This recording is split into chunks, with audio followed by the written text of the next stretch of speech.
So can you hear me?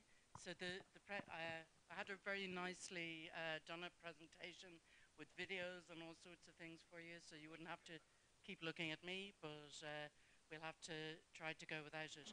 So my name's Jane Souter, and I'm an academic at Dublin City University. And what I wanted to talk to you about is our experience with deliberation since about 2011. Um, so after the Great Recession, kind of 2009, Ireland was in a pretty bad state economically, as I'm sure many of you guys know. So the IMF were in, and the EU Commission, the Troika, we'd lost economic sovereignty. There were protests on the streets, and there was a real sense that there was something missing from the political sphere. There was a sense that we really needed some sort of political reform. And myself and let's go to the next one. So here we are. There was the protest. People were talking about it. All civil servants, academics, everybody was getting pay cuts. Unemployment went up from 5% to almost 30%. There was mass emigration. You can see it there. That red line is Ireland, even more so than Greece in terms of the financial balances going. So there was a real sense of crisis, and a group of us who were political scientists got together and started just a blog called politicalreform.ie, where we started talking about different ways that we might be able to improve things for when we came out of this crisis. Because as we all know, a crisis is also an opportunity to renew things.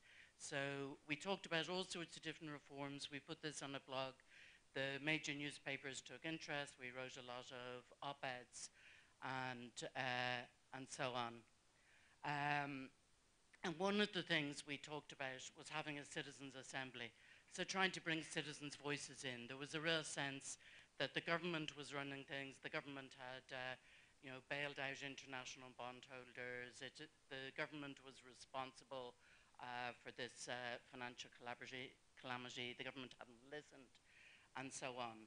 And one of our number, David Farrell in UCD, had been an expert witness at the British Columbia Citizen Assembly, and that was a very different kind of assembly. That was looking at electoral reform. It was held over kind of eight or 9 months, but it was still this idea of citizens coming together to decide on difficult processes.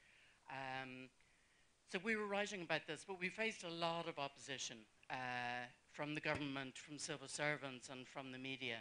So people would say things like, we already have a citizen assembly, it's called the Parliament, or the Dáil in Ireland. Or how can you trust random citizens? You know, you're going to recruit these people randomly.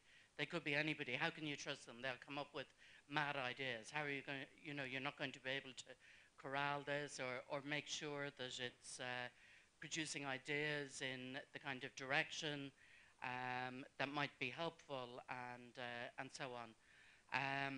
But we worked a lot then with Atlantic Philanthropies. So Atlantic have since shut up shop. They were founded by Chuck Feeney, who was an American billionaire. He made his money out of duty-frees in airports. But his idea was that the last check that he'd write before he died, it was going to bounce. And so he gave away all of his money to different philanthropic causes. And we worked very closely with Atlantic. And what we decided to do was to run an experiment to show that, in fact, people were wrong, that you could trust Irish citizens, randomly selected citizens could be trusted, that they would come up with sensible policy suggestions, and also that it wouldn't be a replacement for the real citizen assembly, for the parliament. That was the politicians' biggest worry. They felt, remember at the time talking to the Deputy Prime Minister, and he was saying, well, if we have these random citizens, and there's one of them in my district, people might start trying to ask them questions. They might look to them rather than to me and to my party people. So we were saying, no, no, the Citizen Assembly is only there for a year. They're not a replacement for you, the representatives. They're there to help you and to increase linkages between representative government and the people. So the first experiment we ran was an experiment called We the Citizens, and this, as I said, was funded by Atlantic Philanthropy.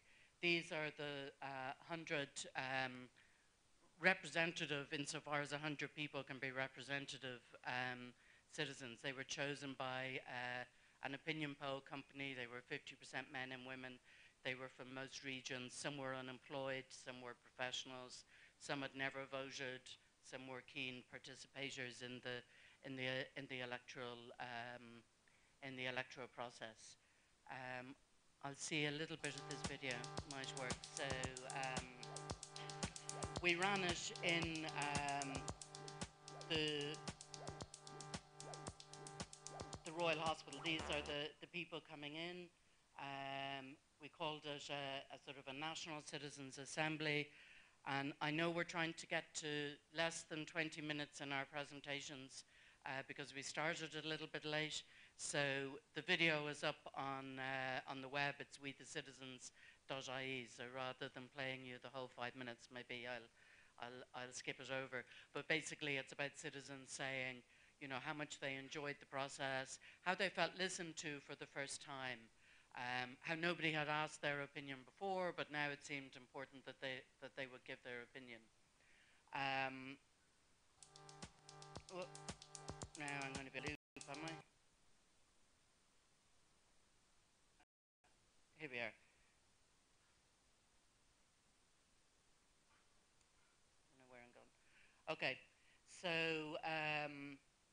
in this Citizen Assembly, we talked to people about two different things that we talked about. One was kind of the balance between tax and spending, because after all, that's something that it's what government is about, isn't it? So we wanted to show that citizens could actually understand that difference, because, if you look at Californian referendums, you often see that people are voting both to lower taxes and to increase spending.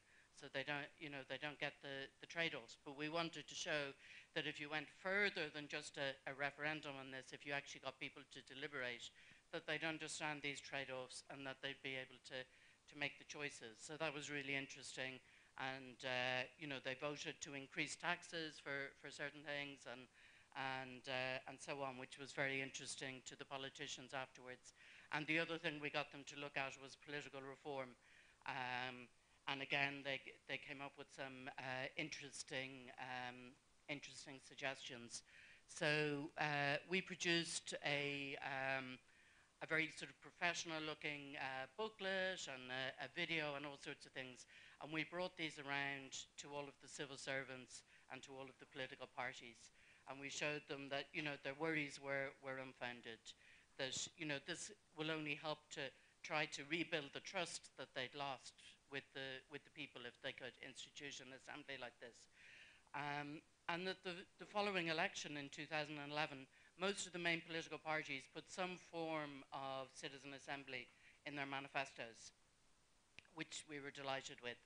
And then the two parties that negotiated for the government, Fine Gael and Labour, they came up with a plan which was a kind of a mixture of two. In the beginning, Labour, for example, wanted to have 1/3 of the participants to be lawyers, because lawyers are always involved in constitutional processes, as you all know. But the argument was one that no, the lawyers should be there as experts, not as participants with the people at the round tables. So what we got was the first constitutional convention.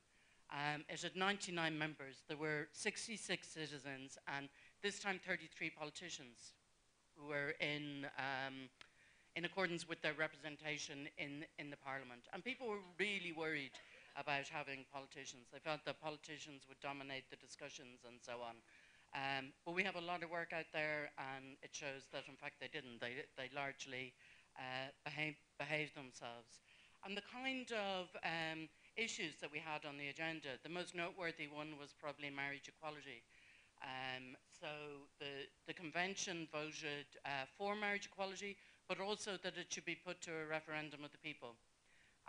And then it was, and Ireland became the first country to vote for marriage equality by a vote of the people as a result. Other issues were on, such as blasphemy, and just 2 months ago we had the referendum on blasphemy, so we've removed blasphemy from our constitution now. On parliamentary reform, all of the initiatives on parliamentary reform were then initiated by the Parliament. So the Irish Parliament has gone from being one of the most centralised to one of the least over the last 5 years as part of this. So overall, there were 43 recommendations presented to Parliament. Some of them were acted on, some of them weren't, but overall, a lot of them have been over the time. So then a new government came in the 2016 general election, and once again it was in the negotiation, in the coalition bargaining negotiation, in the programme for government there was a call for a new citizen assembly, this time called a citizen assembly. One of the independent ministers called for it, and she was particularly exercised about a complete constitutional ban on abortion in Ireland. So she wanted that push to a citizen assembly. And so a new one was set up. Again, we had the 99 members, but this time just citizens, no politicians. We're not sure why, but we think it's probably because abortion is such a very, very contentious subject, and the politicians didn't want to be in the room. They wanted to leave all the blame to the citizens for whatever might happen. So you can see it's still the same hotel with its awful carpet. The citizens sitting at round tables the way you are now. So we had groups of kind of 8 citizens at each table, but each table would have a facilitator just to make sure that everybody got to speak, that there was equal voice, and a note taker who would note down every time somebody spoke. So afterwards we can come back and say, well, no, you did all get to speak. So, for example, in the marriage equality one, there was somebody who turned out just by chance that she was part of one of the very conservative think tanks, and she went to the media afterwards to say that she wasn't allowed to speak at her table. But we were able to produce the piece of paper from the note taker that showed, in fact, that she had as much voice as anybody else at the table. So, you know, it was just kind of good for just keeping track of things. So this one was more recent because it only finished earlier this year, and a series of 44 recommendations went to Parliament. The first one was on abortion, and the citizens went for a much more liberal abortion regime than anybody thought they would. Everybody thought that in Ireland what it would do would be probably say repeal the absolute ban, but have very specific kind of conditions around terms and abnormalities and this kind of thing. But they didn't do that. They went for a much more liberal regime. And it was then, interestingly enough, actually put it back into a special parliamentary committee. So the parliamentary committee took the report from the Citizen Assembly, debated it themselves, asked a lot of the same experts on. This is part of the thing, having experts on both sides, experts who are seen to be independent, or if they're not independent, if they have a fixed view, then somebody with a different view is on the other side. And interestingly, at that parliamentary committee, some of the very pro-life MPs came out to the newspapers afterwards to say that they changed their mind, having listened to the evidence. So the parliamentary committee also called for a liberalisation of abortion and called for a referendum. And we had, I kind of talked through all that. I was looking at the whole thing. So I don't know where, oh, here we are. So you can see this one was the marriage equality referendum, and then the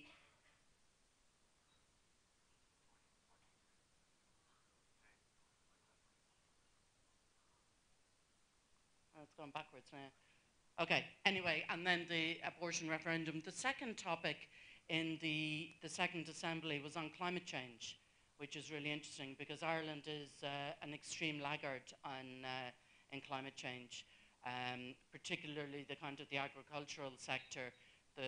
None of the politicians want to tackle the farmers and the beef industry, and also transport and so on. So the Citizen Assembly discussed climate change and the kind of actions that the people would be willing to change, the kind of behaviours, the kind of taxes that they might be that they'd be willing to pay. And interestingly, over 80% of them said that they were willing to pay substantial carbon taxes in order to tackle climate change. So this then gives some succor to the government because they're under such pressure from the interest groups on the other side to do as little as possible about climate change. But if they see then that the people are likely to go with it. So now it's just starting and it's very slow, but there is a kind of an action on climate change, and they've promised carbon taxes, and they've promised that Ireland will try to move to meet its commitments under the climate protocols. So obviously we don't know yet that they will, but that's the promise. So that was the other big issue looked at in that Citizen Assembly. So the way we want to think about it is in terms of going kind of from the practical experiment up to the system level, is that we have these pressures for change. So they might be from international organizations such as the UN, which in fact abortion was, because the regime was found to be against human rights by the international courts. Or it could be from pressure groups or public opinion or things that they just want to do. So normally, government or parliament just takes these into account and either puts them to a referendum if it's constitutional change or makes the legislative change. So what we are saying is that the thing that has been happening in Ireland, and we think might continue happening, is that this constitutional mini-public has been put in as a kind of an extra body in the middle of this process. So it's becoming embedded in the system, this kind of idea of asking the people in this kind of an environment what they think. And the key is the kind of the slow deliberation, the listening to evidence.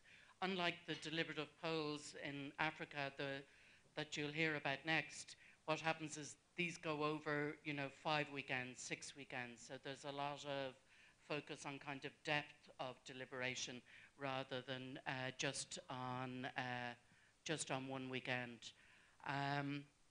These are just to show that people are very aware of the citizen assemblies. They have very high knowledge of them. So it's not just the citizens in the process. There's evidence that it's happening outside of the process, that citizens in general are aware of what's happening. So what we're saying is basically it galvanizes politicians to make change they mightn't otherwise change.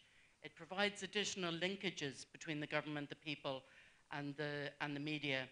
And it makes a difference to votes afterwards. The extra knowledge seems to allow citizens to vote yes. We have a couple of postdocs on Marie Curie scholarships now working on trying to do this at an EU level using internet platforms. So, I'm sure there's lots of different ways of trying to do it. And I think that's me. Okay, yeah, we think that there's going to be new assemblies. It's in the new discussions with the government. So thank you all very much. That's me. Thank you, Jane.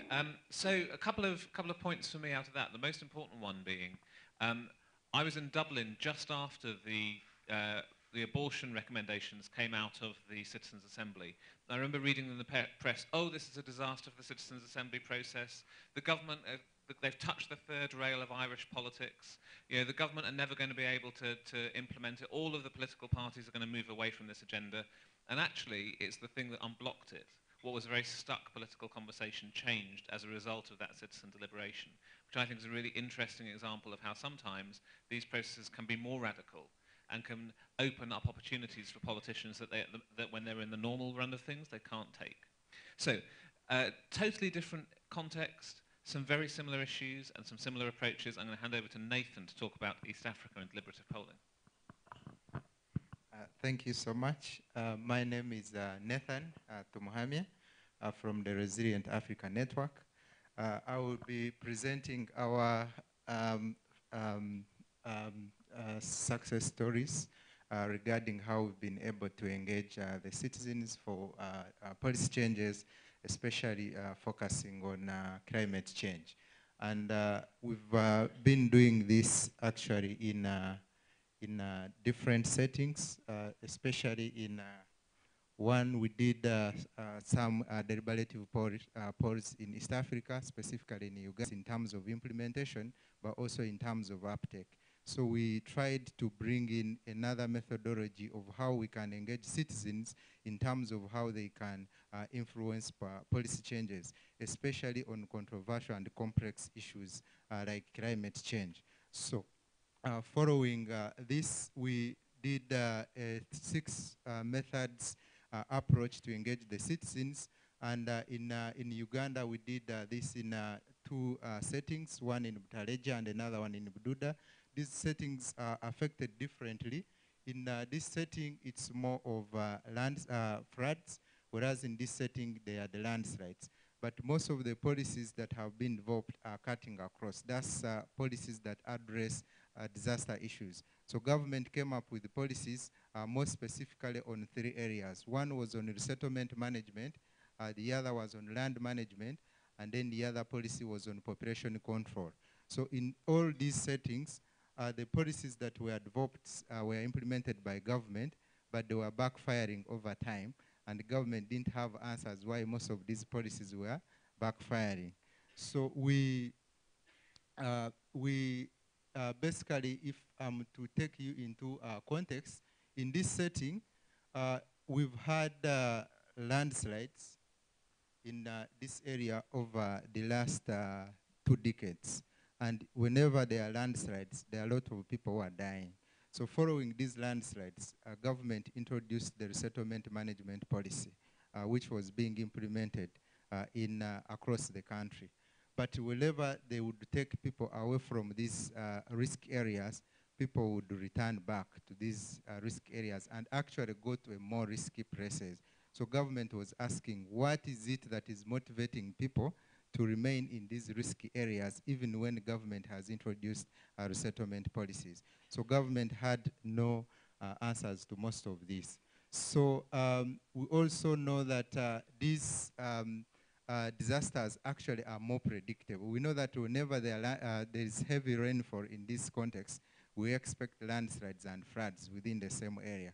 But still, people were not responding to the early warning signs because somehow they didn't have the kind of policy support measures that would help these people to respond to the early warning signs. So following all this, we were able to introduce what we call deliberative polling, which I will talk more about later. But before this is that when we asked the communities why they were resisting resettlement management, they gave all these issues. Some were political, others were kind of information asymmetries. For example, one was saying, I've been living in a mountain where I could see the village below me, but the places where government was taking them was a bit flat. So that itself was hindering them from getting into, responding to the resettlement management. The other reason they raised was the land is very fertile and grows anything.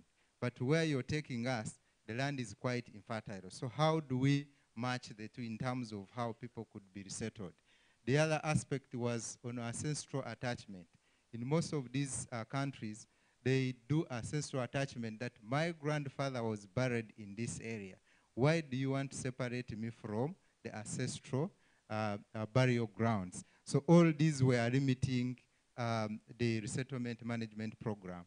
But on a political note, the politicians were saying, I'm the LC chief, the local council chief. If you relocate me, do I remain in control of the same people that I was controlling here, so that when it comes to the voting period, I'm still in charge of my people. So for all these reasons, people were not able to relocate, and therefore the relocation management was kind of a failure.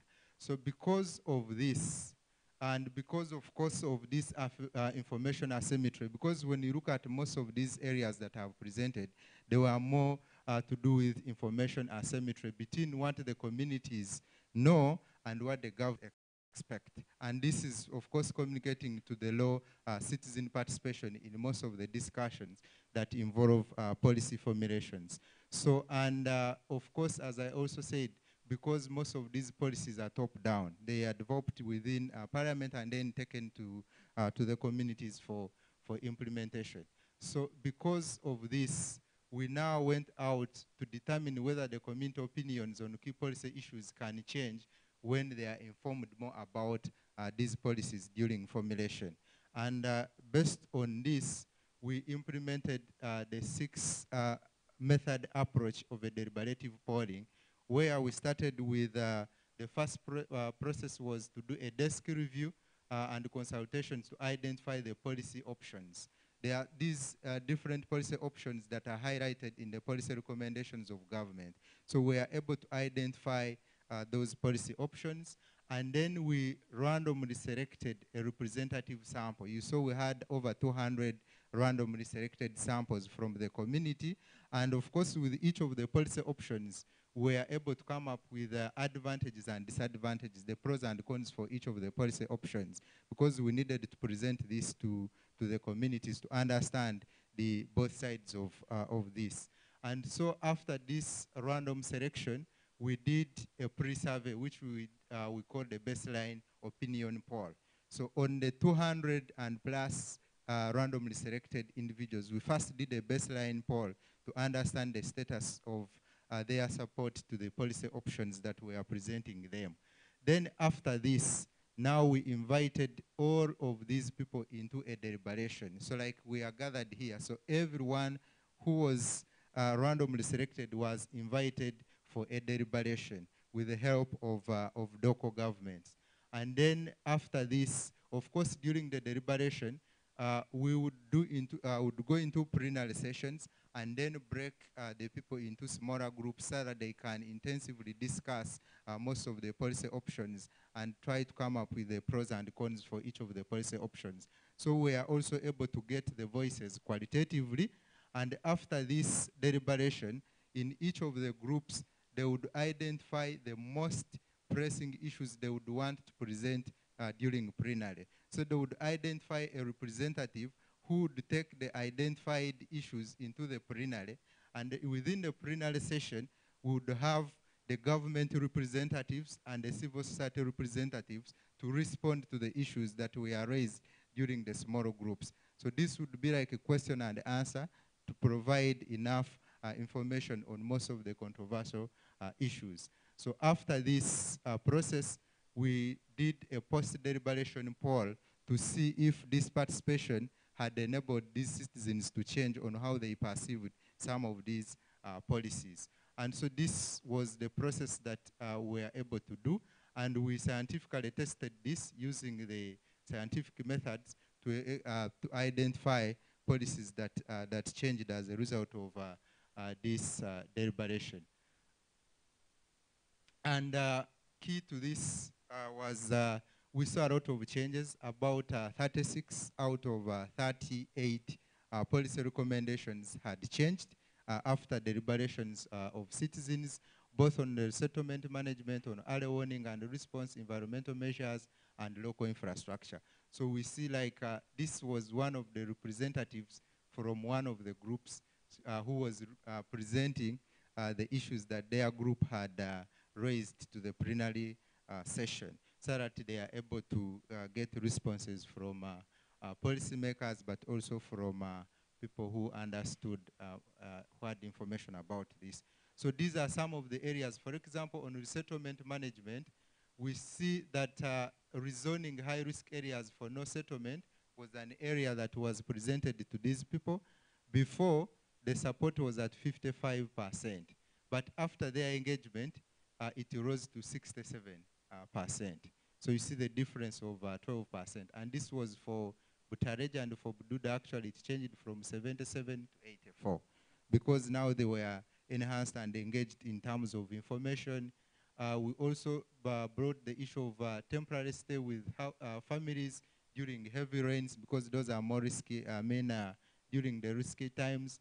This also rose to this level, but more interesting was people were more interested in having peri-urban centers for areas affected by landslides, where this center, they could stay in the centers and then have the kind of engagements with their land during the times when it is not risky.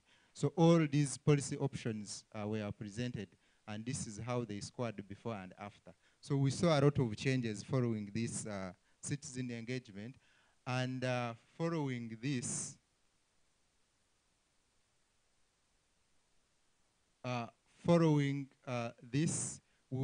qualitative voices were also gathered, especially understanding why most of those were returning. So the issues that I presented earlier, all those came through the discussions we had in the qualitative groups that we had with them.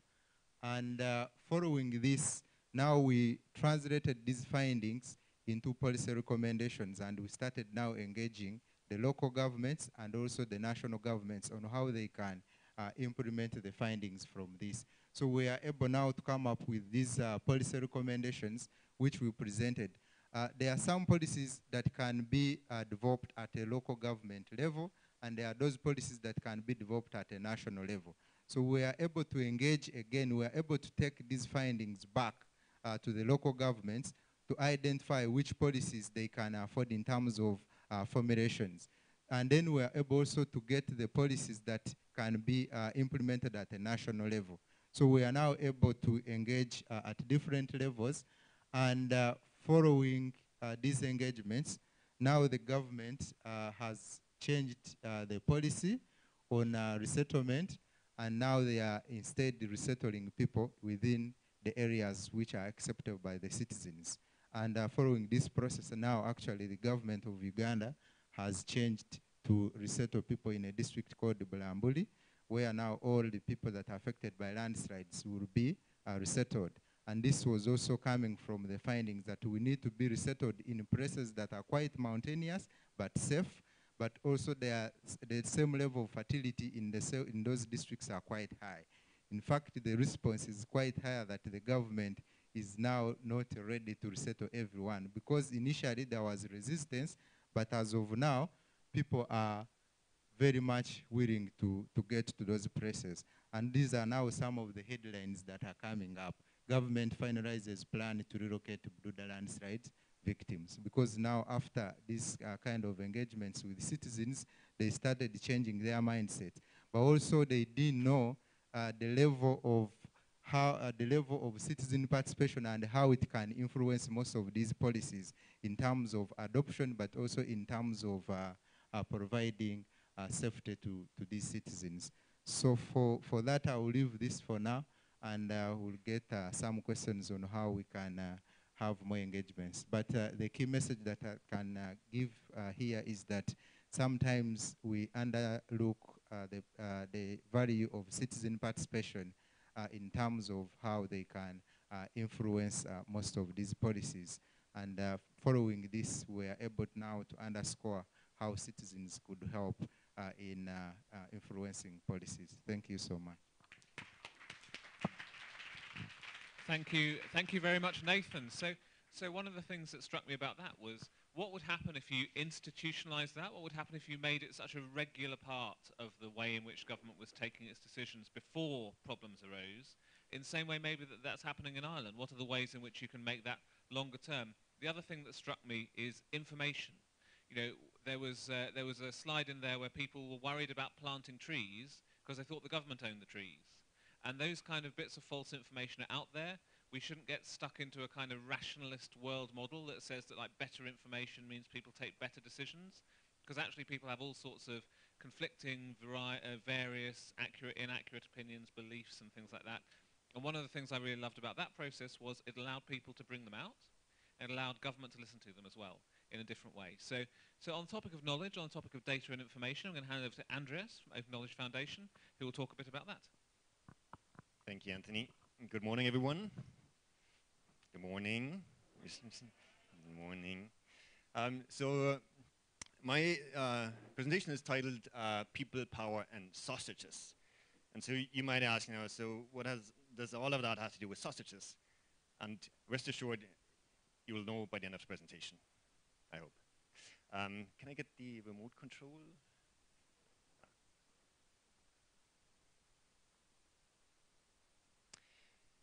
So what I'll do is I talk about two examples, or two experiments. One from Germany, Open Knowledge Foundation Germany, one from Indonesia, Open Data Lab Jakarta. So I've been involved with both organizations in different capacities over the past 4 or 5 years. And I'm building on that experience to demonstrate how powerful sort of citizens and crowds are if there's the suitable technology used. So the first experiment is, as I said, from Germany, Open Knowledge Foundation. We did the project or the experiment with another organization called Abgeordnetenwatch, and it's about transparent lawmaking, or the lawmaking process in Germany that is not very transparent. So to start with a quote, laws are like sausages, it is better not to see them being made. And I'd like to get a show of hands who agrees with this statement.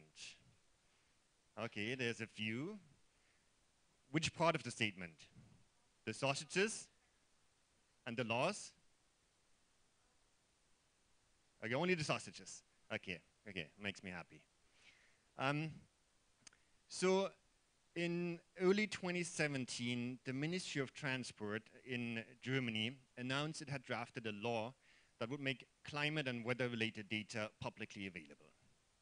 So as an organization working on a disclosure and use of public sector information, we were happy and we welcomed that move.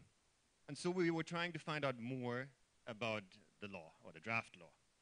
So Arne here, which is a team member of the organization, of Open Knowledge Foundation, he called the ministry and said, the press department, can we please get a copy of the draft law, because we want to know what's in there. They said, no, they don't have it. So we called the newspaper that published the article on that draft law, said, no, we don't have it either. But they said, why don't you try with the DPA, which is a German press agency, because our article is based on a press release. He called them, no, we don't have it. So we thought, or he thought, God, why is it so difficult to find a draft law? Everyone is writing about it, no one knows what's really in there.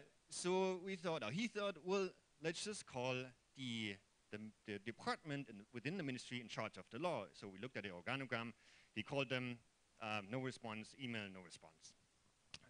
So finally, he remembered that he had a conversation with an expert on that particular topic a couple of weeks ago. So he called that person, he said, of course I have it, I can send it to you. And within 10 minutes, the document was in his inbox. And then he took that law, sent it to the ministry saying, by the way, here's your law, so in case you're looking for it. So what does it tell us about the lawmaking process in Germany? Well, it's difficult for citizens to actually know what goes into the lawmaking process, who's involved, how lobby organizations provide statements and input. So what we did was we called each and every ministry and suggested to them, why don't you proactively disclose all the documents, so the draft documents, but also the statements by lobbyists on your website, so everyone can see what's in there. And so we know how a certain law was made and what went into the lawmaking process. Most of the ministries politely declined, unfortunately. So we thought, okay, we have to take this to the next level. So we set up a platform that you can see here, well, most of it you can see here. And we listed 17,000 documents, draft laws, lobbyist statements on that platform. And we then launched a campaign. So we put it online, and we invited citizens to click on a button that you can see here if they were interested in a certain law or a statement, to click on a button which would automatically generate a Freedom of Information request to that specific ministry. Yeah? So you know what happened? This happened. Within 7 days, over 1,600 Freedom of Information requests were made by over 1,200 people. Now you might say, well, you know, that's good, but it's not impressive. But just to put it into perspective, in 2016, there were fewer requests made in the whole of, the entire year than in those 7 days of the campaign. So we got calls and emails, we invited to meetings, we had some controversial discussions. And so after 7 days, we put a campaign on hold because the government was completely flooded with information requests, completely overwhelmed. And so after 3 weeks of high-level meetings, internal coordination within government, they decided to publish all the documents online on the various ministry websites. But the devil is in the detail. They only publish those documents from the specific term of the government, so the past 4 years. But there was no clarity whether they would do or stick to that practice in the future. So it took us, 1.5 years, and just 2 weeks ago, on the 15th of November, the government decided in the future, by default, they would publish all the documents proactively. So we're using that approach in another project now, which is called OpenSchufa, which is all about getting or shedding light on the black box that are these algorithms that determine your personal credit score. So what you see here is that we're collected data from close to like 5,000 or 6,000 individuals, their individual scores, to reverse engineer the algorithm of one of the biggest, the largest credit scoring agency in Germany. Happy to talk about this in the Q&A. I'm not going to go into detail here, but jump to the next example.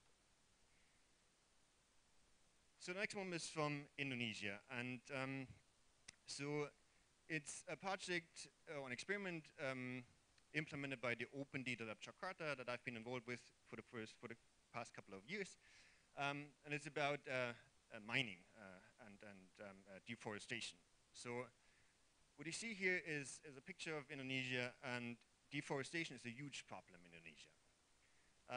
It has all sorts of governance challenges. And one of the issues, or one of the major causes of deforestation is mining concessions. So in 2014, the provincial government of Aceh, which is in the northern part of Indonesia, put into effect a mining moratorium. And the positive results or the effects were that concessions went down significantly, and the forest area as well. Forest area for mining. So now you might ask, what does that have to do with the Open Data Lab Jakarta and open data and empowering citizens through data? So the work that the Jakarta Lab does is, with citizens training, getting access to data, supplying government data, building skills of how to use that data. And since the very beginning of the lab in 2014, we've been working with an organization called Gerak Aceh, which is a local anti-corruption watchdog based in Aceh. So what they've done over the past few years was collect mining-related data and information from different government departments. They put it online on a data portal for citizens to see. They were able to analyze it, visualize it, make sense of the data. So they built a very granular understanding of the issues around mining in Aceh. Now, when in 2016 there was a discussion around the extension of the moratorium, they took their data visualizations and their very detailed knowledge of the issue to the streets. So what you can see is these data visualizations that they produced as part of the Open Data project, and they organized a protest. So they advocated for an extension of the moratorium. They were saying there's so many issues with the companies, the mining companies not paying their taxes. There's overlaps between the concession areas and primary forest and conservation areas, and none of this is resolved. And so it took a while, but then after a couple of weeks, they were able to convince the provincial government to extend the moratorium. And the moratorium is still in effect, or was extended again in January this year, and now that they're in discussions about another extension. So what does it tell us? I would say, the not so secret ingredients here are three things. One is rules, or regulation or policy. In Germany, it's a freedom of information law that made it all possible. In the case of Aceh, it's the mining moratorium. Secondly, technology. So in an online platform in Germany where citizens or people could go to, submit their request, and the request would automatically go to the ministry. In Aceh, it was the data portal and the data analysis. And thirdly, people. So maybe the most important factor, it might not have been possible without a crowd, both online in the case of Germany, where over 1,200 people actually submitted a freedom of information requests, and in the case of Aceh, where people protested on the streets. Now, I'll finish with a quote. I'm so insulted when people say that lawmaking is like sausage making. So it's a small piece of advice. Whenever there's a sausage maker in the room, don't use that comparison because they might get offended. Thank you. Thank you, Andreas. So 3 really interesting presentations there, and I think really lots of complementarity, lots of connections between them. Thinking about the ways in which some of those horizontal connections are working as well. So people are empowered to do things with other people, as well as talking to government or government talking to them. But also ways in which you can build some of these structures in, so ways in which you can create different sorts of conversations, understand what people are thinking in different ways. So I'm sure that there are questions for our 3 excellent presenters. Can I ask if you do want to have a question? The gentleman over there. Well, actually, there's lots of questions. Okay, right. So we've got 15 minutes for this. We'll try and keep it tight. Let's start over here. Thanks. Great presentations. I have a question to the first 2 presenters. And I think by now we all know that kind of deliberation really changes people's opinions, so it's well established and documented fact. The question is how it relates to the broader audience. You said that it helped to galvanize a referendum, but you would expect these people were not treated with deliberation. So, and the same is in African cases. So when you had small sample of people who kind of changed their opinion. When they go back, you still expect the same forces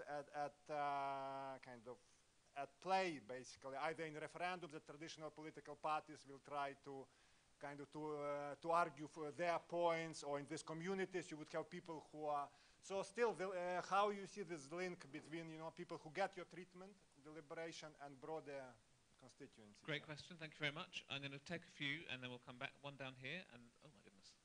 Right, okay. This is great, I didn't normally get this sort of response from Rim, fantastic.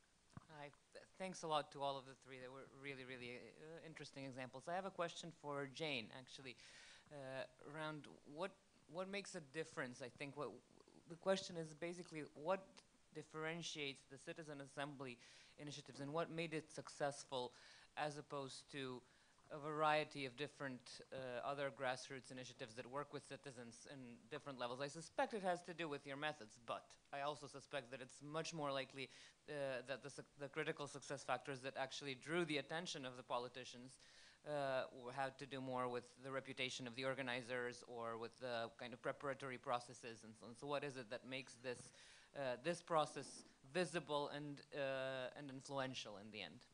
Okay, and one more, I think, yes, here.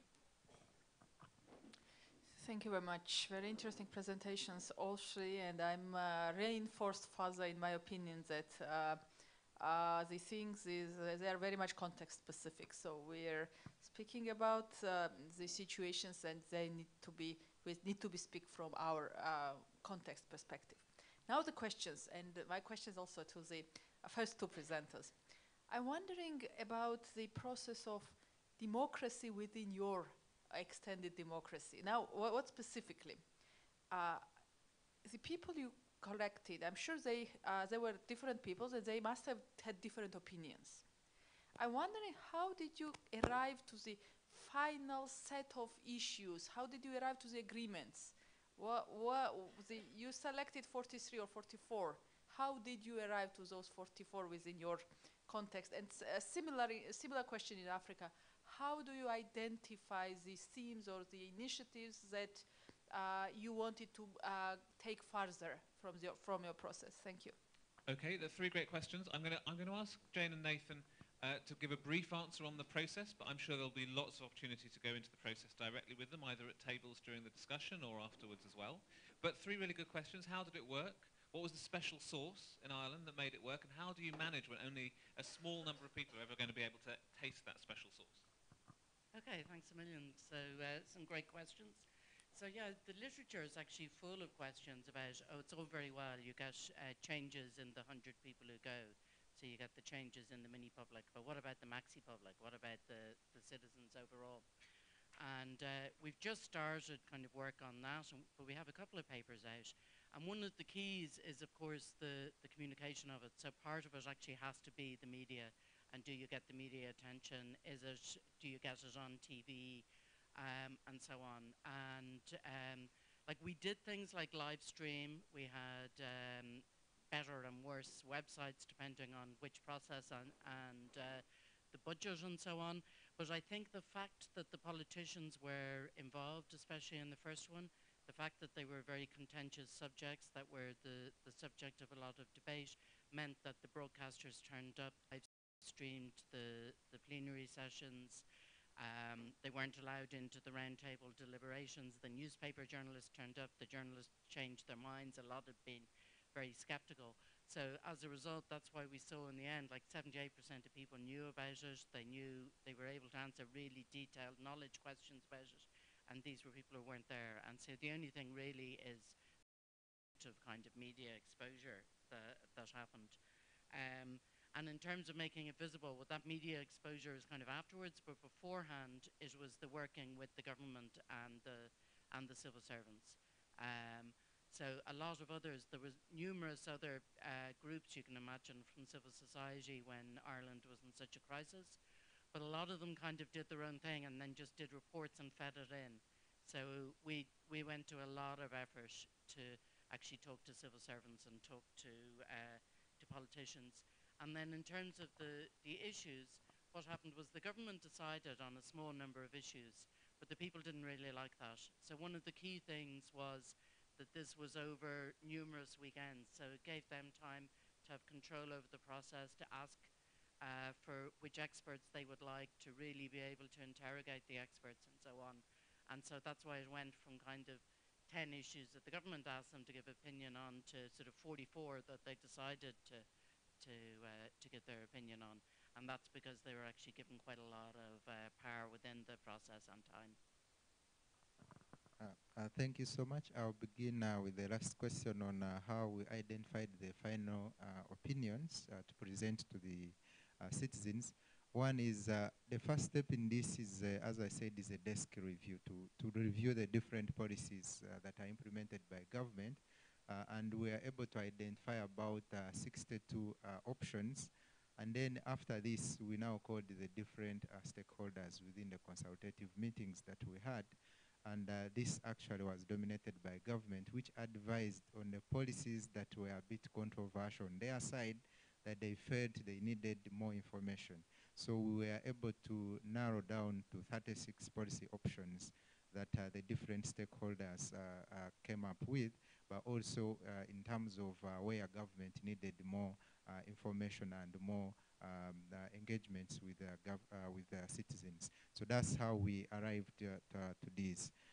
Also, the whole process had government involvement right out from the start, and also during deliberation. We deliberately had government representatives, especially those that are managing these resettlement processes, so that they are able to respond and listen to what the citizens were raising and also be part of the whole process, definitely for buying. And this was even across the local governments. How this can be looked at and linked to the broader audience, yes, this is a big question, but given that there was randomization in the process, first of all, is one checkpoint that we have. This is a random process where randomly selected citizens would participate in this. And also the opinions were further tested scientifically to make sure that the conclusions we are taking back to the government are actually scientifically proven. So that's one area. And then the opinions that came out were taken back to the citizens for further engagements to see whether it's communicating to what they identified. And so after this, we were able to get back to the communities in form of disseminations and also getting additional feedback on how best they would want most of these options implemented. So the whole process is really having a lot of participation of citizens, but also engagements with government to ensure that the identified options are mostly acceptable by different stakeholders.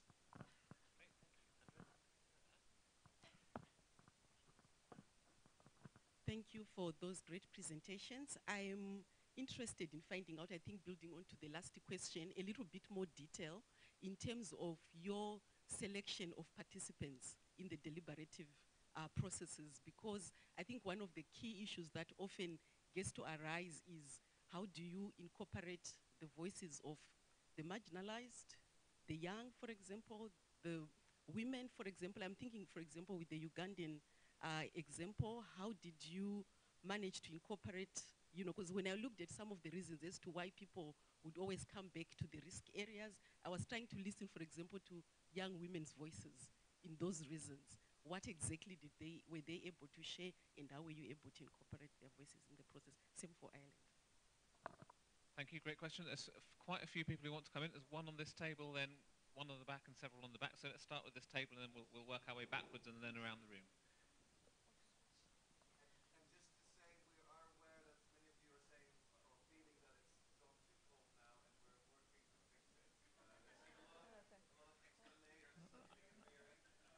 I don't know. Keeps people moving, I think. Right, sorry, carry on. Thanks for the presentations. I have a question to Andre. Because like making lawmaking process is transparent is one thing, but understanding law is another thing. As I have an academic background in law, I always considered myself as a translator to the citizens. Are there any initiatives to translate the sophisticated legal language to the citizens? Okay, great question. And then we'll go to the table behind you, and then we'll come to the other two tables who want to ask questions in the next round. Hello all, my name is Abduhab. I'm working with UNDP Somalia. I want to ask a very specific question to my colleagues from Uganda, the way we used to see the institutions that always support the public policy were mainly dominated by non-Africans before, but now things are changing, and I'm very happy to see that we have local organizations that are primarily working the local people who knows the context very well, who are developing ideas, all of that.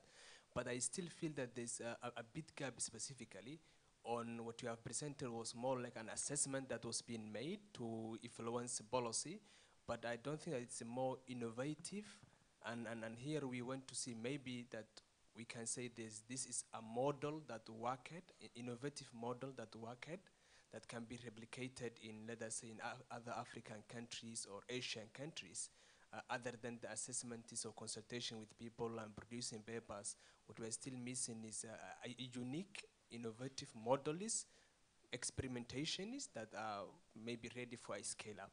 So if you can think about more like how could you ensure that you produce it also equivalent and turns to a models and experimentations. Okay, thank you. Were there any other questions on that table before we? Right, in which case there's I know I'm going to take you at the start of the next round. We've got one quick one here, and then we're going to. Actually, two very short questions. Many thanks for presentation. Very short.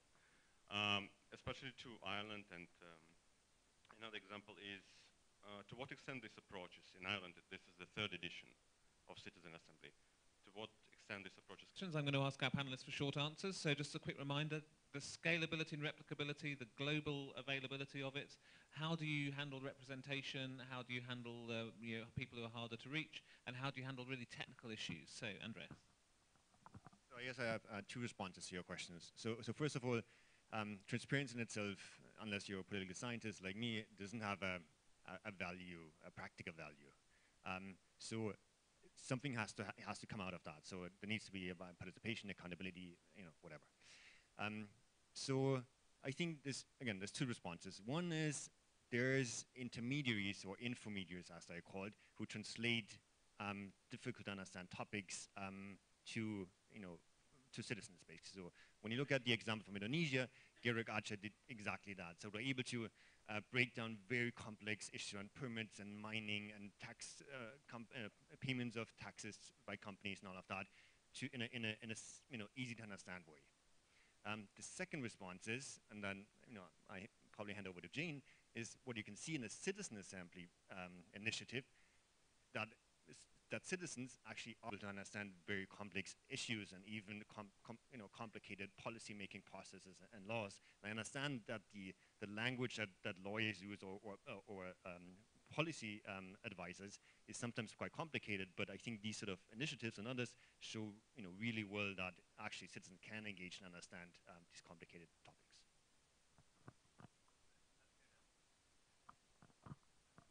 Thank you so much for this. And comments. One is on the selection of participants.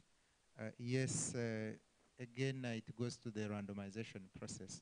If we went to a household, the qualification to participate in this was 18 years and above. So if we went to a household that had over 5 people who could qualify for this, we would do a randomization. To make sure that there is a chance of everyone being able to participate in this. And we ended up actually having, in all the polls, we've had, the one in Butareja, we had 52% female, and then 48 males. In Bududa, it was the same. And we had about 27% young people. We also had some people with disabilities represented, but through this randomization process. So that's quickly how I can comment on this. But the beauty with this is the randomization, and that's a scientifically proven method that you're able to make everyone represented in this process. It also goes back to the question my colleague asked on this being more of an assessment, not a model. I think this is a model. The question we are answering here is, what are the best methods we can engage citizens?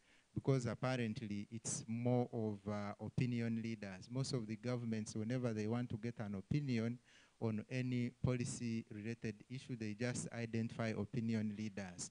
But the opinions of these opinion leaders may not necessarily represent the whole population. So the question is, how do we get a more representation of citizens to participate in policy formulation?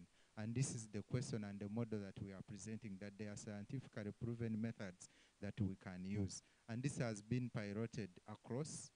We've done this in about 5 countries now in Africa.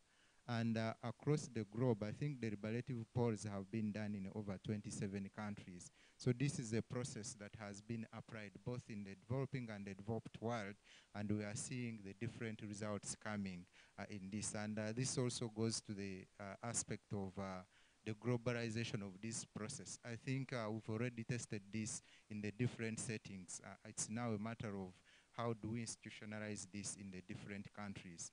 We have countries that are having early discussions on how they can take up this as a model for consultation, and the discussions are now ongoing. We've already had also discussions in Uganda with government on how this can be institutionalized. The question is now on the cost component, because this is more of a scientific process that requires a more budget than the usual way of consultation. So those are now the issues that we are currently discussing with the different governments where this has been done. Thanks, yeah. So I'll try to be brief because some of it will do. I think I agree that the key is that it's random. And we were actually at some of your colleagues' constitution making unit in New York of the UNDP had a group of us who do these experiments a few weeks ago there. And one of their key questions was, well, especially in other countries in Africa or Asia, there could be a culture where young women mightn't always be given voice and so on. So the randomization allows that. So it kind of explicitly can allow in people who otherwise mightn't be given voice, and that's why it's important that it is random citizens and not representatives of groups or of communities, not interest groups, no matter how well-meaning the interest group, that it must be random. In terms of technical, our citizens looked at all sorts of technical things. They find it easier to deal with ones which are to do with fundamental values. So if you're going to do a technical issue, we did electoral reform. Canada did electoral systems. They took 8 months over one issue because you have to have an education thing. You can't just go in and do like a deliberative poll. Like this model takes 1 weekend. You can't. You couldn't do a deliberative poll with anything technical because you have to be able to build up knowledge. So it is a matter of time to be able to do that kind of thing. And in terms of the institutional supplanting, there is a group of kind of sortition people who would really like to see, they're trying to argue with us that like our upper house of parliament, the Seanad should be a sortition assembly rather than a representative assembly. But I think what we generally try to argue back is that actually this is a process that aids representative government and it isn't there to supplant it. And what you want are these randomly selected citizens who are coming in for short periods of time and dealing. You don't want them institutionalized, and because then you're going to get internal politics within there, you're going to get groupthink and all sorts of things. So I think the kind of in and out works much better rather than new institutions supplanting representative ones.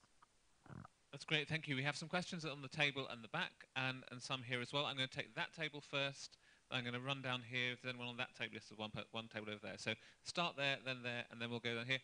Please keep your questions short. The more you're interrogating, the less we're deliberating. Sure. Okay. So I was wondering whether we can reflect a bit more on the intersection between deliberative processes and technological innovation. And I think there are at least two angles that are worth exploring in my mind. One aspect is how technology can enhance the deliberative process. For instance, computer-based modeling. It's an excellent way to get a handle on the complexity of policy making, can help simulate the effect of different policy options, can bring out trade-offs. This is feeling like an excellent start to the table discussion, but can you keep the question short? Sure. So, but it's not used that way. So is there merit and scope to change that? The second aspect is how the deliberative process itself can be used as a way to assess technology, or for people to think through the implication of technology, potentially as an input into regulation. Fantastic, thank you very much. Let's go to the table at the back, unless there's anyone else on that table. No, okay, great, table at the back.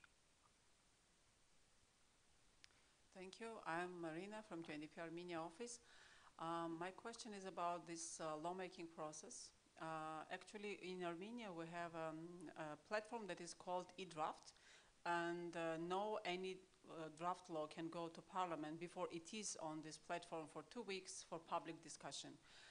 But the point is whether it is meaningful discussion or not, because everyone can go there freely and make their comments, but the first issue is that they don't know when the new draft will come.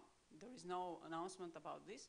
And the second is that the government often says, this is not accepted, this is not accepted, and you never have a meaningful answer. So somehow this participation is very formalistic, and civil society is really complaining about this. So my point is how to make this participation really meaningful. Maybe we should look for the ways of how to make this really work.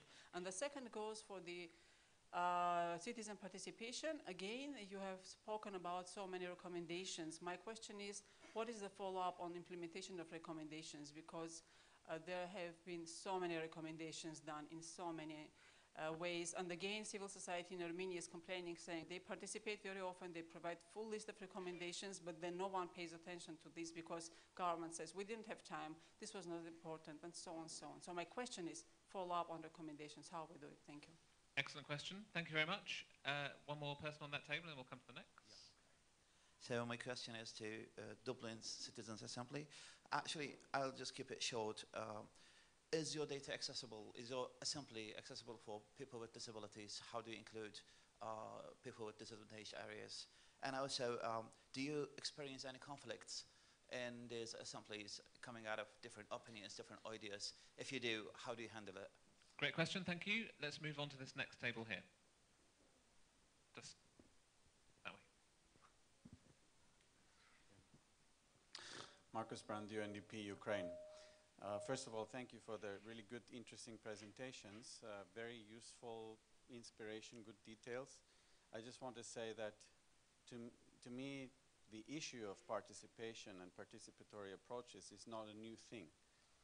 For UNDP, it's not a new thing. Actually, it's governance 101 that we've done for the last 15, 20 years in many different contexts. I remember 10 years ago with Minako, we were doing participatory constitution building in Nepal with 300,000 people participating. My question is, and except maybe minus the fancy technology that we now have access to, my question really, and this also to us in UNDP, is why can we not get beyond this telling stories about individual success stories, and yours are very valuable, and why can we not say, yes, of course, that's what we do, that's what we mean with democratic governance, that's what we mean with democratic participation, how do we scale it up? So for me, that is the big question of why do we have to relearn this and re-explain this all the time? I think it's a great question. I'm going to stop you there because it's also something I want to come back to at the end, because if we haven't answered that question, or at least made a start, then we are not answering.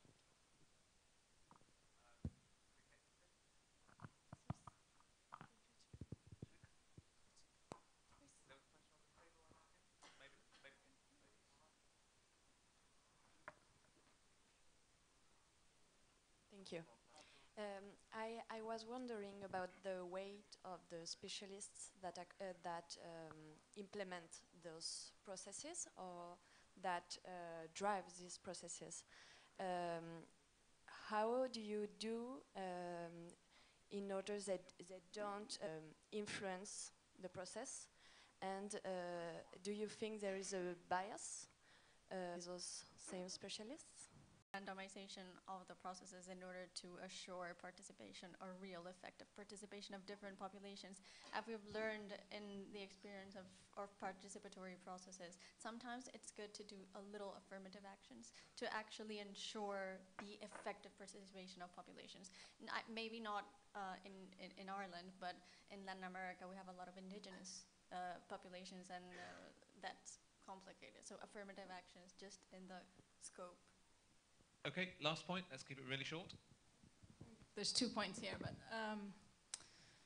I think it's great we're reminding ourselves again of the importance of citizen participation, even though we know it. I think we so much focus on institutions, so this is a great panel. My question is, in my region, in the Arab states, a large part of the population is youth, and they're engaged a lot more actively through social media. So did you consider elements of social media in the design of your programs? Why or why not did you rely on it? Great stuff, thank you. If you can keep it to 3 words, go. Yeah, we have SDGs, and you know, all of this discussion is going to all these traditional governance approaches. So if we go for randomization and you know all this ad hoc approaches, we might risk leaving everyone behind. You know, just like a big chunk of population is there. So okay, that's great. Thank you very much. I'm going to ask you to. Just don't answer everything, do not attempt to answer everything. There's so much richness there which we'll come to in the discussions. Pick up a couple of key points and then we're going to start talking. Okay, so, well, I suppose the last 2 are most freshly in my head. So, randomization, I think it is important. I see what you mean by affirmative action, but I think what you need to do is decide, well, we need to have quota for people with disabilities or people of different ethnicities or people in different groups, and then they must be picked randomly and not be from interest groups. And then in terms of being accessible, yeah, absolutely. So, everything was signed, everything was in a couple of languages, and it was fully accessible. And we had a big social media campaign, and everything was live streamed out on Twitter and Facebook. And finally, the experts and specialists, it's a great question. The first time we chose everybody, and then we figured we were in danger of actually overly influencing it. So in the next ones for each different topic, then different groups of experts were brought together to discuss who might be the experts, and then the citizens voted on who they were, and they were brought in to take away our possible biases. Thank you so much. I think I will not necessarily focus on answering questions, but probably some of the comments raised are good when it comes to the table discussions, especially on how we can use technology to enhance these deliberations. This is a question that I don't have an answer for as of now, but probably maybe it's something that we can discuss. And we hope this probably would help in improving this. Then the other aspect is how do we move beyond individual success stories as UNDP probably to be able to take this beyond.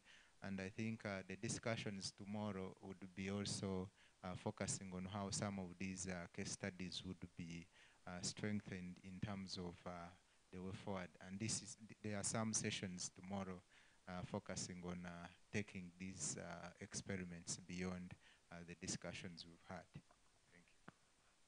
So a quick observation and a quick response. So one is we've sort of shifted the conversation from power and decision making to citizen participation.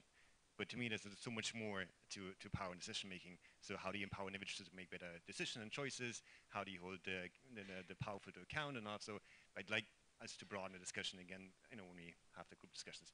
That's just a quick observation. So a quick response on scalability or replication of experiments. We had a discussion yesterday and this morning that how do you make sense of this? How do you scale an experiment that has worked in one country and another one? I think going back to my final slide, there's three sort of principles or components that might be valuable to reflect on, which was about what are the rules of the game, what technology can be used, and who do you need to engage. I think too often we think about scale as something as, we take it from one part of the world, replicate it in another part. I think we need to move beyond or go beyond that. And actually, the first particle lawmaking approach was applied at a EU level to find out how the travel budget of commissioners has been spent. So it can be replicated, but it was a similar context with similar sort of preconditions. Okay, that's great. Thank you so much for all your questions. We've already started some of the discussions and some of the thinking. The one thing I want to leave you with before I ask Jos to remind you of the process here is that power is not participation, and this session is about power. Participation is useless if it is not connected to cultures, practices, and structures that enable that participation to be meaningful. That's one thing I would like you to think about. Don't focus on the participation when you can be focusing on the power, and don't focus on the decisions when you can be focusing on the governance.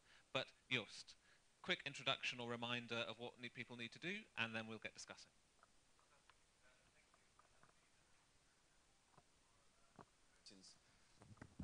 You are already more or less familiar with the process, and I just wanted to kind of pick up on some of what I've heard in the room very briefly, which is to recognize that each of you individually is working in a very different context on very different issues and from very different starting points. For some people, the detail of what was being presented is particularly relevant. Other people are essentially voicing their frustration that as an organization we need to move on. Both of these responses are correct because both of them reflect individual situations within your particular context, whether that is a country office or one of the regional hubs, etc. Right? All of these responses are valid, and I think we need to work with all of them to move on as an organization in our particular context of work.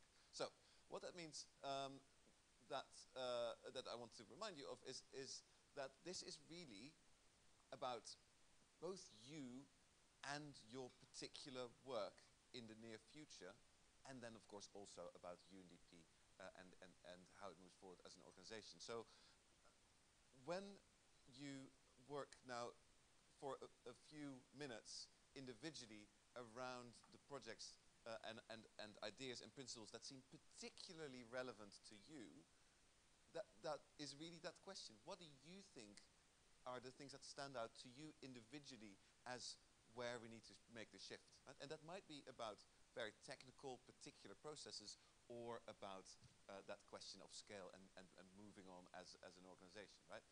And I really want you to connect to your sense of urgency with that.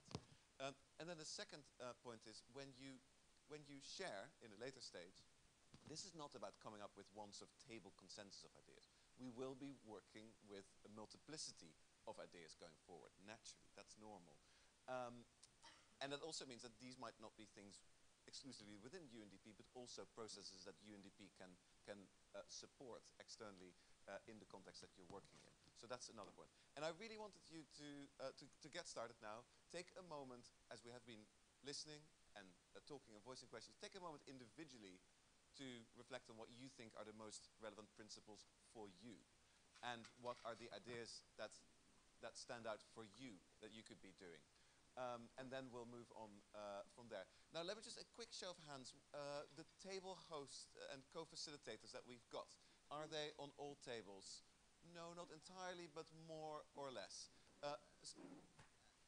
We will be I think we have two on the middle table, so maybe if one can move over here. Okay, can one of you move? Is that great? Okay. You have one over here. Okay. Which table doesn't seem to... Which table does not have... Is hostless. Okay, yeah. Fine, you're good, great. Okay. And I think there we're good as well. Okay, we good? Great, fantastic. Okay, so individually for a good 5 minutes, and then we move on. Thank you.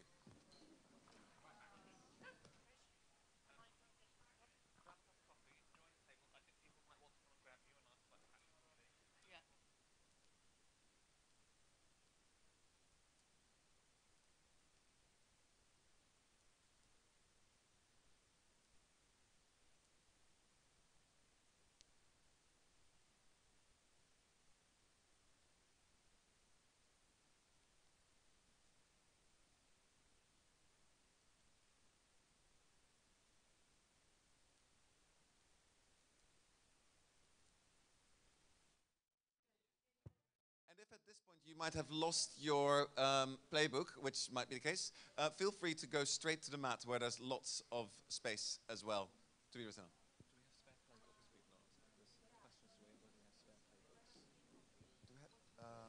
I don't think we do at this point. I'll check, but we might not, and then people just go straight to the mat.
Okay, everyone, I think at this point it's just to reinforce what you are already doing, which is to move from individual to group discussions. Now, if you feel as a table, it might be more valuable to keep the discussion small in the beginning and speak with the people immediately next to you before turning it into a table discussion. Feel free to do so. If you want to discuss it with the whole table straight away, then feel free to do so as well.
Sorry to interrupt very briefly. I was just asked how much time you have. You have about 20 minutes from now, so that's plenty of time to run through the discussion. Do use the mats to write and to create a record of your conversation. Use the mats to write down your ideas, to share some of the principles, etc. Thanks.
everybody, as we are heading to a close, you'll have about 3-4 more minutes. And remember, what we're asking you to write down is not one group idea. It's actually to recognize that there's many ideas that will be relevant in different contexts. So put those down on the mats in an ideal world. Don't feel like you have to come up with a singular proposal. And then we'll work with the multiplicity of ideas in the wrap-up session. Thank you.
Okay, ladies and gentlemen, I'm sorry to draw to a conclusion what from the buzz in the room and from going around the tables I know are really great conversations. But what I want to try and do is to draw together some of the ideas that you've been having and try and let us leave here with a few thoughts that are not just individual ideas. Because one of the things I'm really keen to understand is how the different tables and the different conversations have connected. Because I think, not to go on too much, but I think the UNDP is a really interesting organisation in lots and lots of ways. Our session for the UNDP is particularly interesting. And the reason it's particularly interesting is that what we're talking about is how you, as an organisation, inspire action in networks, while also being an organisation that exists as a networked organisation. So to some extent, what you're trying to do in citizens and in those networks of power and governance are the same things that you're trying to do internally as an organisation. So it's the same combat. I'd be really interested to hear what's going on. So I'm going to pick a table at random. And when you listen to what the table is saying about the ideas and thoughts they came up with, think about how it connected to your table, because I'm not going to just go, because that's really boring. What I'm going to do is I'm going to start with a random table. In fact, I'm going to start with this table here. And then I'm going to ask someone who is inspired or has a connection with their table's conversation from what this table thought about, and we'll try and build actions as we go. So, go. Have we got a... Yeah. Just coming. Okay, guys, so you'll help me out, but we had a discussion on how do you build capacity in governance structure for deliberate processes. That would be how is it possible to install within government the understanding of inclusive governance. That could be through policy design, that could be how do we implement the SDGs within the strategic framework, and how do we do that with the relevant stakeholders, and also installing the capacity among the stakeholders to actually do that and build. And we were sort of thinking about what's the infrastructure for that. There are a lot of experience from that in terms of policy design, but also to include people in the deliberation of both analytics on problems, but also how to make inclusive policies. So can I ask you to draw out two separate things here? So capacity is sometimes used to talk about capability. It's used to talk about your ability to do something.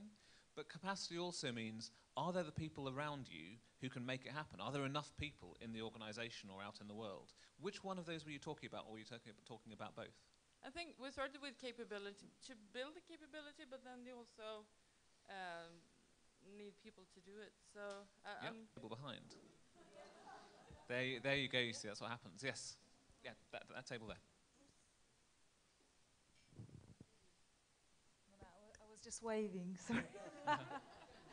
We are much far beyond those capacities. So, okay, over at the table at the back there and here as well. So let's go over here and so what struck you about that conversation about capacity and capability? Maybe just to continue, not in relation to capacity, but also like we have been discussing the youth engagement and youth participation into this all decision-making processes. And we thought maybe to engage youth, we should speak their language. For example, we should not use the traditional methods of sharing information of the boring work that the governments do, but that influences the future generation, but rather, for example, to use maybe Instagram or Snapchat or something else, the language that is so popular among the youth, so that they get engaged into the process. As far as I started, I will continue. The second thing that we discussed is about participation and power. Is that the participation of citizens should not be only through recommendations or through gathering together and discussing something, but also for voting, for example. If you are voting for a particular politician or a party, it should be an informed voting. So maybe there should be some scorecards for politicians that eventually will provide objective information to the citizens about how this politician is making the decisions, how he is providing feedback, and how he is behaving generally, how he is using the official resources for personal interest. So, and finally, we have been also discussing the alternative future spotting. For example, what if we take the recent 10 years recommendations, random selection, and we make kind of data mining into it, and then analysis, and see where we could have been if we have implemented the recommendations. And this can be also reflected on the SDGs. We are saying that it is not we cannot implement the SDGs by 2030, but maybe we could have already implemented them should we have implemented the recommendations. Yeah. I think there's some really interesting points there about capacity and capability as well, because you're asking some quite technical things. How do I use Instagram, how do I use Snapchat? I mean, like, I use Instagram, but I use it really badly. So I'm not suggesting you do it like I do it. But what are the technical ways you can do that? But also, youth engagement and talking people's language is not a skill that comes naturally to people in big organizations. So in terms of capacity and capability, I wonder whether the partnerships that you're building, skills that you have in the team, are going to be enough, and what are the ways in which the UNDP as an organization can build those up. Because I think that partnerships and how you're trying to connect things across horizontally is one of the interesting things I was picking up as I went around the table. I'm going to come to this table here because they had something to pick up on the capacity and capability point as well. But I don't want to lose what you were saying there about youth engagement and the importance of speaking the right language. Here in the group, we also discussed about the capacity and capability. And in fact, we said the capacity in overall as well. Basically, we thought that capacity is not only the capability, but also the sort of like from the term of citizens' responsibility. Because we heard about the case in South Korea where the government was willing to set up a platform, the forum, for the sort of as a recourse mechanism for the citizens being able to provide their complaints, and the government, is it 100,000? If there would be 100,000 votes, the government is required to respond and to react. And then actually it was misused in a way because there was some kind of like some requests that were not really I guess more ridiculous, I would say, request about the complaint about some of the, I think it was Music Star or yeah. So, but basically, I mean, it was misuse of that platform. So I think it's also an issue of like educating and because we are stepping up in a new era, completely new in the governance because of the new technology and the and again, colleagues here mentioned about the youth who actually been raised now with the using, social media and technology. So that's why we have to think about it, setting up maybe new rules, educating, and setting up this the notion of citizen responsibility and engagement. So through the social media. We also talked about the use of the social media as a platform for the engagement of the directly with the citizens, so they can hear directly from them, and it will be and something that's already happening. But again, I mean, it's it depends from like their interest and particular individual interest. But now it should become more sort of an real sort of engine and mechanism for the governance. That's great. Yeah. So, Marion. Yeah, just adding from the other side of the table, which was related to Zimbabwe, on social media as well, that social media should never ever be another way to broadcast, but that it's important to find out how policy items actually connect to the daily lives of people and the way they would phrase their daily concerns. And actually, citizen consultations there can be a way to figure that out, to validate with citizens what their daily concerns and lives are and how that connects to government, and make sure there is a clear link between the offline and the online strategy, but that the online strategy is very much also based on a conversation and reaching out to people where they are having the conversation and how they're having it. So, thank you. So who was picking up some of that conversation on social media, on technology? Over here.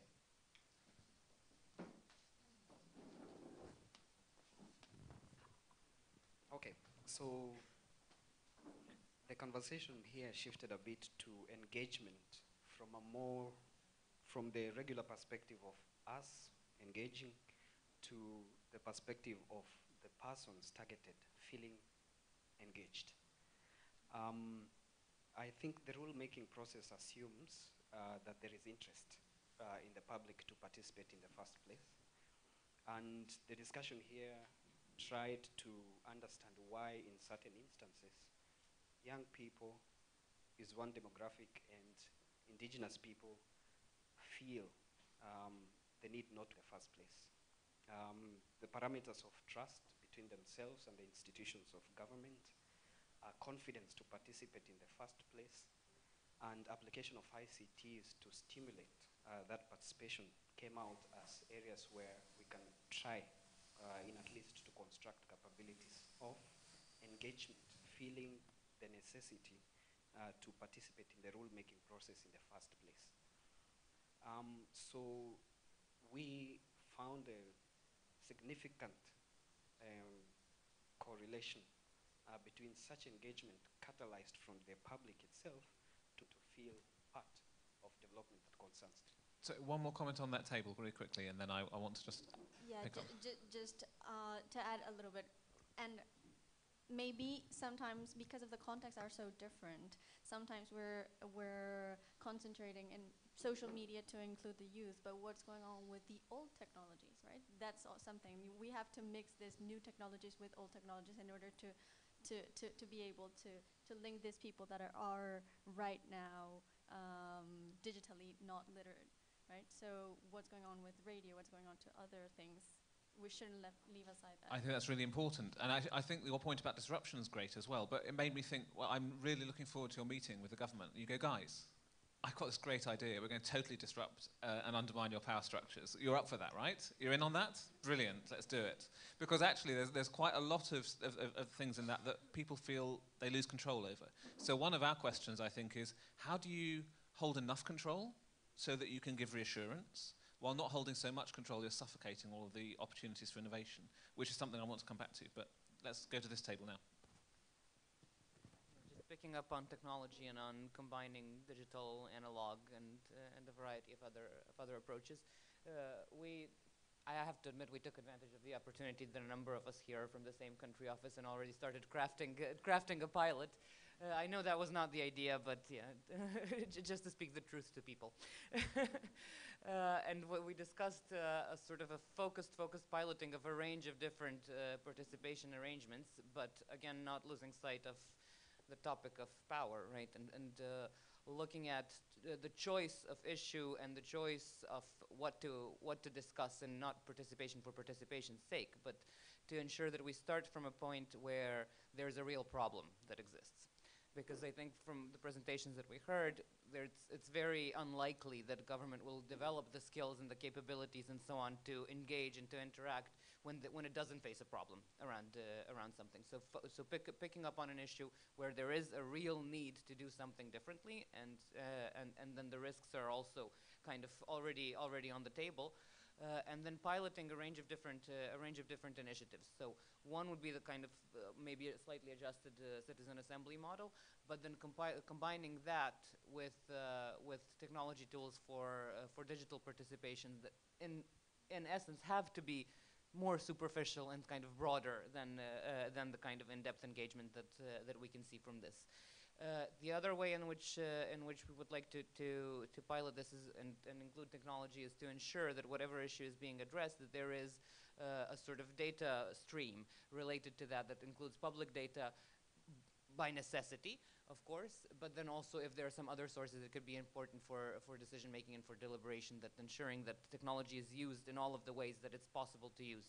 In that sense, and then combining this also with the public hearings that we do with municipal assemblies, on which Biljana can say a few words if she wants. Okay, so we've been piloting a lot with National Assembly, mobile committee sessions, taking the MPs outside and bringing citizens for public hearings, which will be different than the British Parliament has. But it enabled a lot of things to be moved and certain amendments to be reached, and kind of push things forward, especially taking the parliamentarians out to the local level and kind of brainstorming with local citizens. I mean, it's a formal session, but the citizens were allowed to participate, give their ideas, civil society. So we made breakthrough and reached certain results, and now we took that down to the local level. We're working with local assemblies and trying to organize hearings there. We pushed forward for the amendments, so the law on local assemblies now has the amendments to enable public hearings, but we also want to put these MPs at the local level to meet with citizens and address certain issues. Right, I'm going to stop you there because it's really there's something really interesting I want to draw out of that. I just wanted to say that it's kind of bringing together the decision makers' power and the participation. Yes, that's exactly exactly the point I was going to make. But also I was going to say it's really interesting to have a practical example, because one of the things that I bet you were all thinking when you were hearing what was being said there about what's happening in Serbia is, yeah, I could do that. Yeah, that could work for us. That could work in the place that I'm in. So what are the ways in which the team in Belgrade can work with the ways in which you can work with them? What are the ways in which you can create the kind of the common project around the things that you share while still respecting the fact that you're all working in really different contexts and on really different problems? That's one of the things I think is a real challenge and something I suspect we won't answer now, but it feels like one of the really important questions. So let's go to the table behind. Actually, we started with the question and the discussion what will not work in our communities, and then started to discuss some solutions, which are mainly about the monitoring and reporting, which will lead to an action, meaning that this will lead to the governance by the citizens, which was a solution suggested by one of our colleagues from Georgia, which is car GPS, to where are the officials going, and to some... Not every car. Not every car. We know about the security issues and stuff. We discussed it. And we also discussed the feedback loop, because the government knows what he's doing and somehow delivers the information he wants, but the citizens that doesn't have the opportunity to give the feedback. And we sort of want to create a tool which will create this fit between the governments and the citizens. And we had also some things connected with the technology and participatory governance and stuff like this, in terms of outsourcing the call centers, because the citizens and call centers to the NGOs or the citizens, because these both communities understand each other much more better than the government and the citizens in the government. And we wanted to also sort of buy the content from the citizens themselves with the validation from the government. But in terms of the capability, we also discussed the things that there is a problem in the data sphere, because in lots of countries there is no formats data, there is no proper mechanism to preserve the data, and the most importantly, to analyze the data, because we are creating the tools to engage the citizens and to collect some ideas, but what's happening next? For example, we have... They would have access to information and be able to have their voices heard. And we also addressed motivation. So for us, motivation was... the discussion on motivation was revolving around the fact that many times when it invites the civil society, those are generally pre-screened, pre-selected civil society organizations, but how do we make sure that the rest of them know what's going on, if that information is available? And the question is, how do we make sure that local success stories are promoted? So that would affect people being motivated to show up the next time that otherwise never do. Great stuff, thank you. So I think there's 2 more tables left to contribute. Am I right? Which tables haven't contributed? I think this one and that one, yeah. Okay, so if we go to this table first, can I ask you to keep it short? Who's got the mic? Yeah. Yeah. Sure, I just want, otherwise we will actually not get to lunch, and that will be sad. We have talked many issues related to the theme, but one thing that's pretty much related to what other colleagues in the other tables have mentioned was the power in relation, or when we are talking about youth specifically. We have talked about how what we call the consultation process, mainly done by UN and other agencies, is not that effective, and doesn't mainly lead to more productive engagement, and how we can change that dynamic, specifically when program or research is related to the youth. After discussion is Okay, that's great, thank you. Okay, this is the last table, so you're going to have to give us an energy boost, a springboard into that post-lunch dip. Go. The microphone. Yeah, so a similar conversation to lots of the other tables around here. I think maybe we'll just quickly talk a little bit about disruption and choice of projects, especially in totalitarian situations. And looking at, we basically said that on top of, building incremental interest through local participation, so looking at projects that help to do that, we need to also have a portfolio of tools and mechanisms to stop elite capture. And so one idea we had, perhaps, working with any of the colleagues around the table, to build globally some sort of power mapping tool which would help us to determine. In fact, there is already in existence a power mapping tool, so refining it for a UNDP context. Would anyone else around the table like to add anything? Well, I can just add that even UNDP already has one. It's called Institutional and Context Analysis. It was prepared about 10 years Oslo Governance Center, and it's a useful piece of text to refer to every once in a while. I hope so. Okay, I thought that was what a great way to finish, because what we've talked about in that last session is something that we want to do and something that you're already doing, and they're both the same thing.